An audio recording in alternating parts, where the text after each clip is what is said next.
அப்ப இங்க மகா வாக்கிய உபதேசம் என்ன?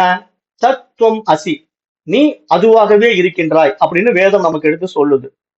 அப்ப எதுவாக இருக்கின்றாய் நம்ம விசாரணை பண்ணும்போது நீ அந்த தூய அறிவாக இருக்கின்றாய் அப்படின்னு வேதம் நமக்கு எடுத்து சொல்லுது.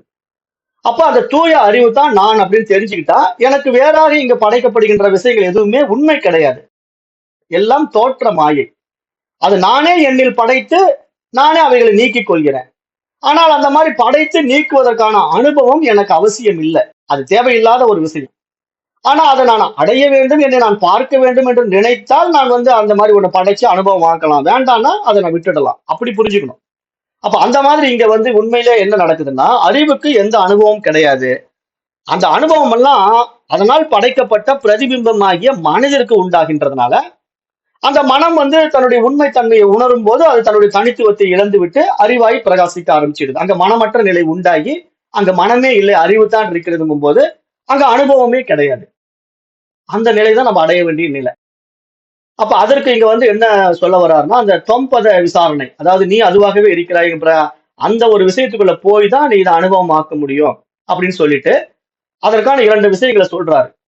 அது இந்த ஸ்தூல உடலாகிய அனாத்மாவாக பார்க்கும்போது மனதில் எந்த விதமான குழப்பமும் இல்லாமல் அந்த அமைதி நிலையில நம்ம இருந்து அதை விசாரம் செய்து பார்க்கும்போது தான் நமக்கு அது புரிய வரும். ஏன்னா இங்க இந்த உடல் மனம் என்பதெல்லாம் ஆத்மாவின் பிரதிபிம்பம். அதுதான் இந்த உலகமாகவே விரியுது.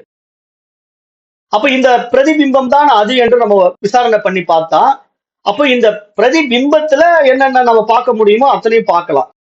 இப்ப நான் கண்ணாடி வழியா என்ன நான் பார்க்கும்போது என்னுடைய உருவத்தில் இருக்க அத்தனை விஷயங்களையும் நான் பார்க்கலாம். என்னுடைய கண்ணை பார்க்கலாம், காதை பார்க்கலாம், மூக்கை பார்க்கலாம், என்னுடைய உடல் உறுப்புகள் எல்லாவற்றையும் நான் பார்க்கலாம். அப்படி பார்க்கின்ற ஒரு அனுபவம் பலவாறாக நமக்கு இருந்தாலும் அந்த அனுபவங்கள் என்னுடைய பிரதிபிம்ப அனுபவங்கள் தான். அது என்னுடைய ரியாலிட்டி கிடையாது.